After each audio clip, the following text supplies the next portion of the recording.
Welcome to another week of our current series, which is Meals with Jesus. Last week we had a look at the Last Supper. If you watched that video, if you don't know what I'm talking about, just go back a week and find the other video.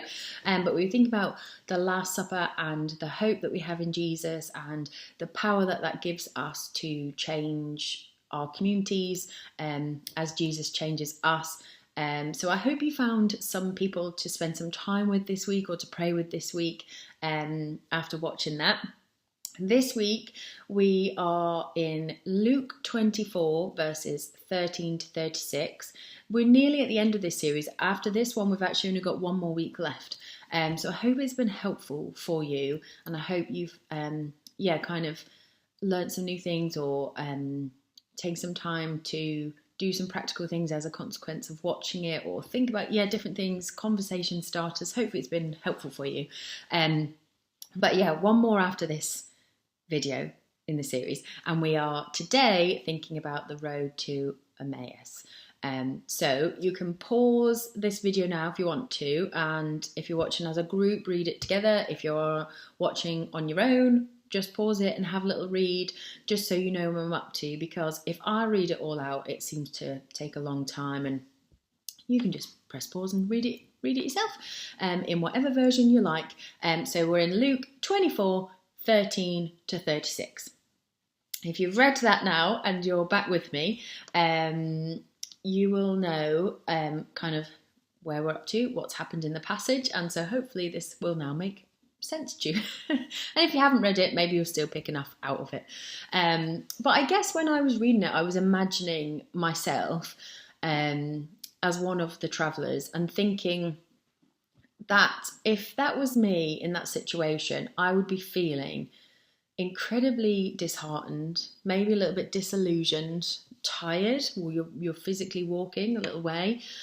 If you spent however long dedicating your life to the news, the information, the hope that Jesus, you thought he was the Messiah, and you've given up your career, you've done everything to follow this person, thinking that they are the Messiah, and everything as a consequence is going to be different. They had maybe an expectation of how things were going to go, and what that meant that Jesus was the Messiah.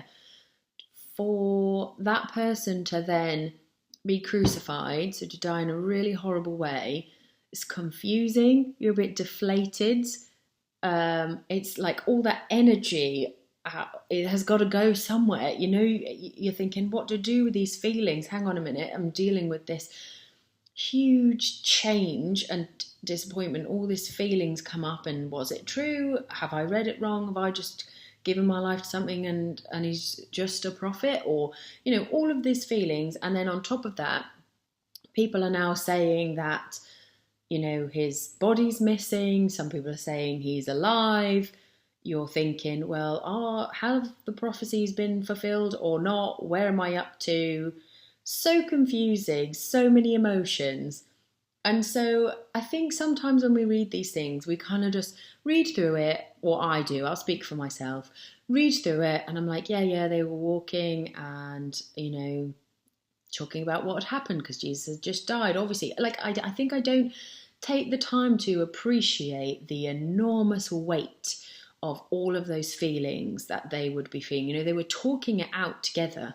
When something happens to you in your life, or a big thing happens, a big change, a life-changing thing, or something at work, or even a little thing, you talk it out with people, don't you? And you're like, I just can't understand this, or I'm annoyed about this, or you talk it out with people you care about, and they were in that process, I suppose. And so I took some time to really think about that and the weight of those feelings for them, and how they must have been feeling. And then to be met with, whilst they're trying to unpack all of that and figure it all out and realign themselves and think, was he, wasn't he? What am I doing now? Who do I follow? What do I do? Do I need to get a job? What am I doing with my life? All these conversations taking place. A stranger joins you, uninvited, joins in your conversation when you're tired, when you're feeling these things, when you're figuring these things out, probably irritable and intolerant, and starts asking you a load of questions. I am not sure how I would have received that if I was feeling a bit down in the dumps about something that had happened to that level of seriousness. And then someone starts joining in my conversation with my friend. I think I'd be a bit like, do you mind? I'm having a conversation here. Have you not heard what's happened? You must be the only person to have not heard what's happened. Why are you getting involved? And then this stranger just keeps asking. So like in verse 19, Jesus is like, what things? I think I would just be like, are you serious? Are you serious? Do you think Jesus had a good sense of humour? What things? Jesus. So, yeah, I think just imagining yourself in that scenario just really changes how you read the passage, because you can just I think I just default read through it all, and I just don't imagine and place myself in their shoes in the same way. So hopefully that's just helpful for you to just kind of get to grips with that as well. So in verses 25 to 27, it says that Jesus took them through the writings of Moses and all the prophets. So that's just kind of like a Jewish way of how they would have referred to the Old Testament, essentially. It says, explaining from all the scriptures the things concerning himself. So that would have taken a lot of time and patience on both sides for someone to then be going through. It says, all of the writings. That is not just cherry picking a couple of verses to confirm his argument. That is going through the whole thing. That would have taken a long time and a lot of patience.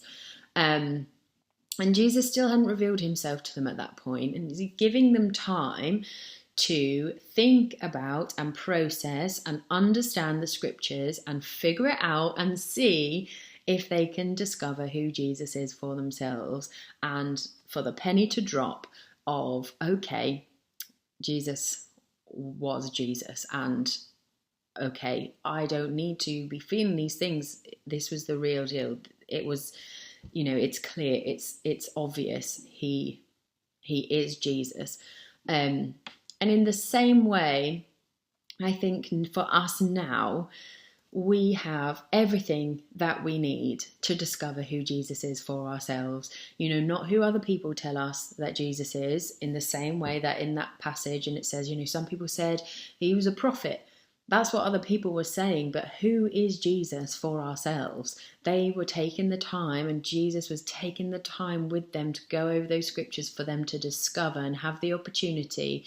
They would have known the scriptures. They would know them, like I'm sure you know your Bible, read your Bible. They would know it, but it is that fresh opportunity to discover who Jesus is for themselves and to take that time to do that. And we have that same opportunity now, and we can still spend the time going over the scriptures, the Bible, going over it, even if it's familiar to us, and figuring out for ourselves who Jesus is, asking the questions that maybe we've never been brave enough to ask before, or as we've gotten older, we now have a question that we never had when we were younger. That's okay. And taking the time to ask that, taking the time to be honest and say, this bit makes no sense to me. I don't understand why this is written in here like this. And having those conversations and those times with people like they were discussing it, taking the time to ask the questions, discuss it with other people, be patient with other people whilst they're figuring it out. We might have thought, we figured that bit out. Other people might not have. Equally, we will never, ever understand and grasp fully ever in our lifetime the vastness of who God is. So to approach God and Jesus with curiosity and to allow ourselves to think and discover is a gift, and is I would argue, a way of Jesus being patient with us and nurturing us and meeting us sometimes in our own wilderness, on our own road to Emmaus, on our own long journey, to give us the opportunity to discover who Jesus is for ourselves. And that is a privilege to be able to do that. And I love that we can do that. And it's not a threat and it's not something to fear. It is an important part of the process of discovering who God is.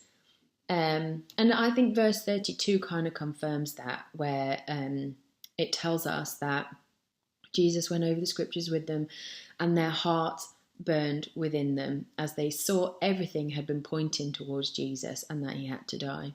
And I think they'd taken that time to figure out who Jesus was. And it takes us time to figure out who Jesus is.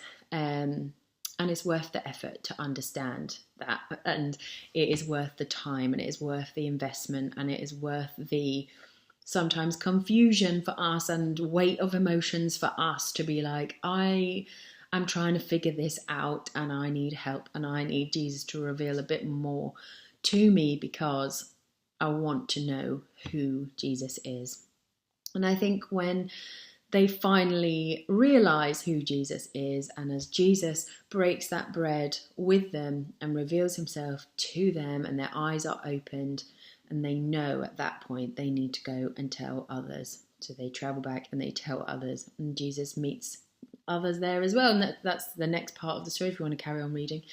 And so it's that time towards the end that I like to do, so that we are not just listening to me once a week, unpacking my thoughts or making us think about things we don't want to think about or ask each other questions, but for us to get practical and to try and do something with this information or do something with our faith in Jesus, so that it is not just listening to me once a week. And I think probably you're one step ahead and know what I'm going to ask us to do here. But I'm going to leave it as questions. I'm going to leave it really broad and open to say, what can you do this week to better understand who Jesus is for yourself? It might be different for all of us. It might be investing in a new resource or a new book or a new commentary. It might be that something's been in your Amazon basket for a good few weeks and now's the time to be like, yep, okay, I want to understand this a little bit better. Or if you're like me, it might be that there's been a book on your shelf for weeks, months, sometimes years even, that you go, I really need to get around to reading that. I really know that will help me understand who Jesus is more for myself. Now's the time, maybe this week, to get that book, dust it off and give it a read. And discover for yourself and ask the questions, write them down as stuff jumps out to you, highlight it, lend it to someone else to encourage them to do it. But what can you do this week to better understand who Jesus is? Podcasts. I love a podcast. They are brilliant. There's so many good ones. So ask for recommendations. Discover for yourself any good ones that you want to take the time to have a listen to. You don't have to physically read things. I know people are saying they're busy and they don't have time to read. Put a podcast on in the car on your journey to work, or when you're walking the dog, or when you're on your way to the school run, or whatever it is that your week looks like. There are opportunities. So what will work for you? How can you discover Jesus more for yourself this week?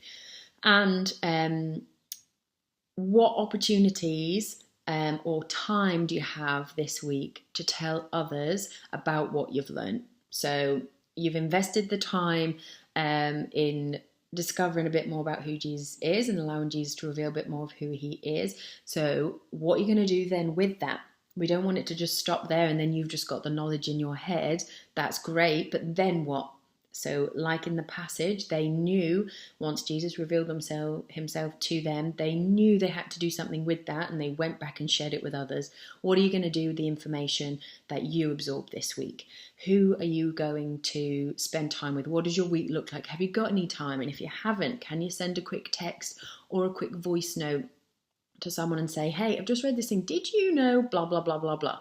And they might go, yeah. So when I learn stuff, that or think about it in a different way, I quite often We'll put it in like a group chat to my family or to my brother, and often the response is, yes, we already knew that, and that's fine too. You gotta allow that to be the case sometimes. But there are also times where people go, oh, I didn't know that actually. I'm going to have a read about that myself. That's really interesting. So, who can you share it with? How can you share it? Have you got any time to meet anyone this week? To spend time with them, to have a meal with them, to have lunch, to have brunch, to have coffee, to have a walk, to send a voice note to send a text to, whatever.